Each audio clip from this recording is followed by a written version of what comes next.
What is going on to all my movie fans out there, and welcome back to my channel, Movie Files. Elliot back again with a brand new movie review, and today we're talking about a video game movie, a video game franchise that your boy holds near and dear to his heart. We're talking about its live action debut on the big screen, the Uncharted movie, which I got a chance to check out in theaters, and I'm really excited to let you all know what I thought about this film and let you know if it's worth checking out in this spoiler-free review. Before we break it all down, make sure you all are checking me out on all my other social media accounts. If you all are new to the channel, we are on the quest to 20,000 subscribers, so if you want to be a part of this awesome community, make sure you're subscribed and you're hitting that notification bell. As you all can see on the screen now, if you enjoyed this spoiler-free review of the Uncharted film, well, make sure to like this video and also share it to all the movie fans you know out there. But more importantly, once you've seen the film, let's talk about it in the comments. Your pros, your cons, favorite character, favorite action moment. What were some things that didn't work for you all? And let's also talk about this. Video game movies, which is your favorite? And also, video games turned into TV show, what is your favorite? Let's talk about it in the comments below. So I just want to address this right now. Your boy loves Uncharted. It is my favorite video game franchise of all time. I played all four of the main narrative video games, and I love them through and through. Nathan Drake's incredible. The supporting characters, the action, the adventures, the mystery, the puzzles, it's all fantastic. It is the GOAT of video game franchises for me, right? But I'll say this. I'm saying all that to say I've learned a long time ago to leave my fandom, leave my baggage of video games turned to movies or TV shows, you know, comic books turned to movies, TV shows, books, graphic novels.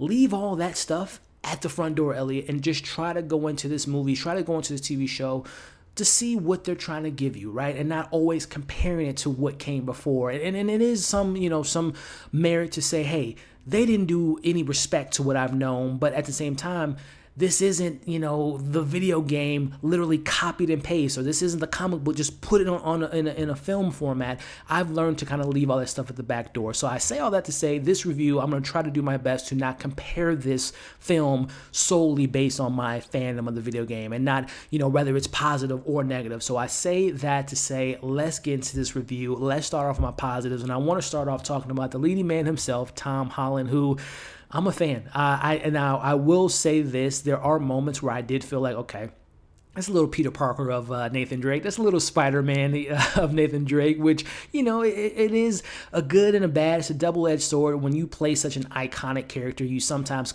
some people can only see that person in the role. For me personally, I see Tom Holland as an actor. I think of his younger days in Impossible. I think of him as Billy Elliot. I think of him a couple years ago in The Devil All the Time. He's a really great actor, and I think he's a fantastic leading man.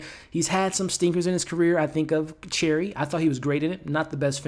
I think of Chaos Walking, not a great film, but I think that him as a leading man, and it proves so much so, at least for me in this film, he's great as Nathan Drake. Now, again, try not to compare it to the video game as much as possible, but I will say as far as the Nathan Drake that I know, he doesn't really hit all those personality beats that I've come to love with Nathan Drake, but he's doing his own thing. Again, you got to remember, this is young Nathan Drake, and we've gotten that in the video game, you know, seeing a little bit of his past, and you get a little bit of that in this film, but I like what the film has given us, Nathan Drake. Again, someone that has had some family issues at a young age, which shout out to my Outer Banks fans out there. There is a cast member from that show in this film. Without giving too much away, I really enjoyed their chemistry and kind of that brotherhood and that brothership that they've experienced, but also Nathan Drake as a young man trying to figure out who he is and seeing how he got into this adventure, you know, exploring type of lifestyle, and he's someone that believes, and I love that he's someone, and this kind of takes the essence from Nathan Drake, finding things that are lost, and I really kind of enjoyed that narrative, and I thought Tom Holland was great as a leading man, and if the opportunity is given to him to continue this role a la sequels or maybe even a TV show, I'm here for it, because I thought he was great as this version of Nathan Drake, which also brings me to Sophia Ali. I've seen her only one time, and the film I saw her in, I try to forget that movie as often as I can. It's Truth or Dare movie. I did not like that film, but putting that movie aside, Sophia Ali is great. She plays Chloe, and I will say as far as video game knowledge, she was probably the most accurate from knowing her character and loving her character in video game and seeing her on the big screen. She was fantastic as the character I know from the game, but she was also just great as a character. You know, we get some backstory from her. She's not in the film as much as I wanted her to be in it. She's mostly kind of highlighted in the second half of the movie, and she does make her appearance in the third act, but she's really not that involved in the third act without giving too much away. But again, Sophia Ali is fantastic, and her chemistry with Tom Holland was great. And I will say, as far as the other performances, and I'll get more in depth with some of my criticisms with the performances and how they were written, but I thought everyone brought their A game. But the standouts, again, being Tom Holland and Sophia Ali. And I will go into other things that stand out to me. When I go into an action adventure film, I want to be on the edge of my seat and have a good time with the action and be entertained. And I will say the F word, fun. I had fun with the action in this film. The two sequences that come to mind, one you all can remember and seen from the trailer, that airplane sequence is pretty cool. Again, you only get a snippet of it in a trailer, but when you see it kind of fleshed out in the film, especially how they open the movie and how it ties back into that sequence, I had a lot of fun with that moment. And also kind of a moment from the video games, kind of remix a little bit, but there is and I won't say where it is and how it all plays out, but I'll just say helicopters and boats. Really had a fun time with that. It was really kind of brought me back to my Uncharted video game playing days, but also just as an action movie, it was a pretty cool action set piece. And I will say, as far as the budget goes, I want to say this was budgeted at 120 mil. They did a pretty good job. There were some moments where the CGI, the VFX weren't all that crisp and all that great, but for the most part, the action set pieces, the scope and the scale felt like an action adventure film, and I really had a fun time with those moments. And another thing I want to bring up as far as a positive goes, I will say, as far as like the pacing and kind of how the film kind of all comes together, I never found myself to be bored with the movie, which I always find to be a good thing when I go see an action adventure film. So those are my main positives. Jumping into my criticisms here, there are certain directors in Hollywood. Ruben Fleischer is the director of this movie. When you just want to make a safe, just a straight up film of whatever that genre is, I think he is that type of director, and I mean that pretty negatively. I think Ruben Fleischer is a one-trick pony. I think he is his one film that I really loved of his, which is 2009 Zombieland. I think that was a fluke because every other movie I've seen of his, whether it be the sequel to Zombieland, whether it be Venom, what was that one movie with Ryan Gosling, Gangster Squad? Oh my gosh, he's not my favorite director, and I think that a lot of my criticisms fall into his. He doesn't have much of a personality. Like, again, when I think of Zombieland, I think that's more so with the Deadpool writers. I think they put a lot of their personality in that film, more so than the direction. I don't think Ruben Fleischer has a distinct style. And I think a film like this, which is this high-budgeted action-adventure, mystery-solving type of film, globe-trotting type of film, he just doesn't have that eye for me that really pops and brings a lot of that flair and substance at the same time. He didn't really bring that to me in this film, which is unfortunate because I think this film, knowing some of the directors that were circled to direct this, whether it be Sean Levy or Travis Knight and some other great, fantastic directors, I think Ruben Fleischer was, unfortunately, I know a lot of people are going to bring up Mark Wahlberg being miscast. I think Ruben was, mishired in the direction chair, which brings me to the other thing that stood out to me is the writing, man. This was even though I had fun with the action moments, I had fun with Nathan Drake, there were a lot of generic, just kind of like, again, lack of personality, lack of spunk in the writing department. And I think the two characters that kind of stand out, or really three, that kind of were a detriment to the writing.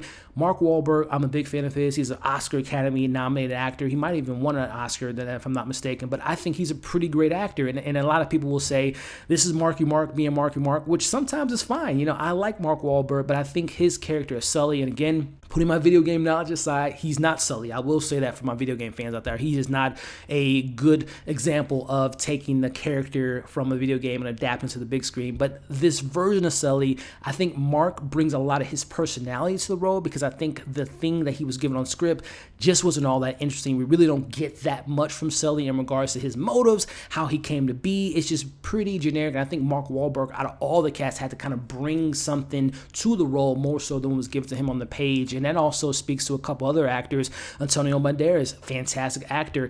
He's just a stereotypical villain. I think of Tati, Gabrielle, a fantastic young up-and-coming actress. She's a great personality, has a lot of charm and charisma.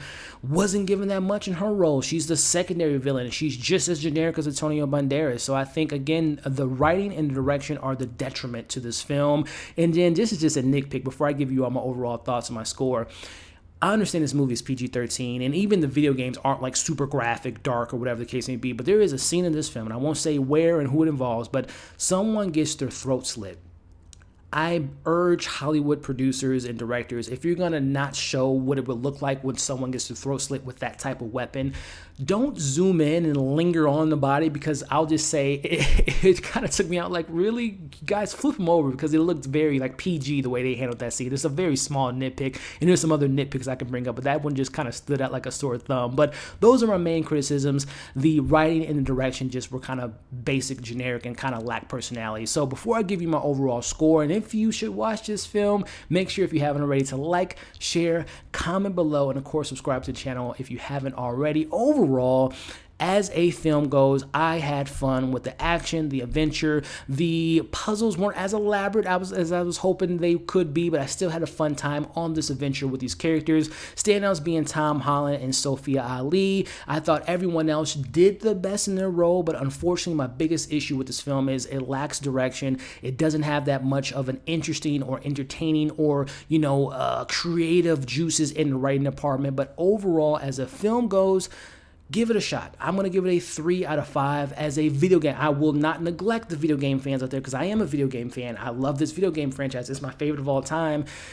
Don't go into this film trying to compare it to the video game, because I think if you do that, you're going to end up extremely disappointed. So try to take my advice. I know it's a lot easier said than done, but try to go in this film and enjoy it for what it is. So with that being said, yet again, I'm going to give Uncharted a 3 out of 5. I will let you all know there are 2 post-credit scenes, so don't leave the movie theater, and both of the post-credit scenes are pretty interesting, which brings me to the next point.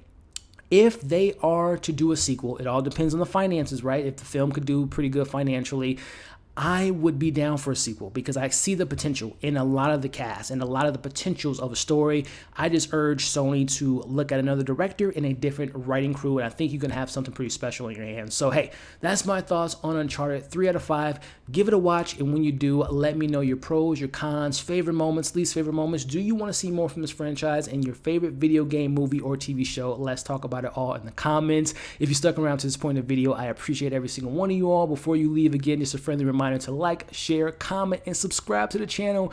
We're almost at 20,000 subscribers, and I appreciate every single one of you all. And if you're not subscribed, come and join the community. It's pretty awesome over here. But also, don't forget to hit that notification bell. Hope you enjoyed this review. Hope you're staying safe. As you can see on the screen now, subscribe to my channel. Check out my other content. We'll catch you all on the next video.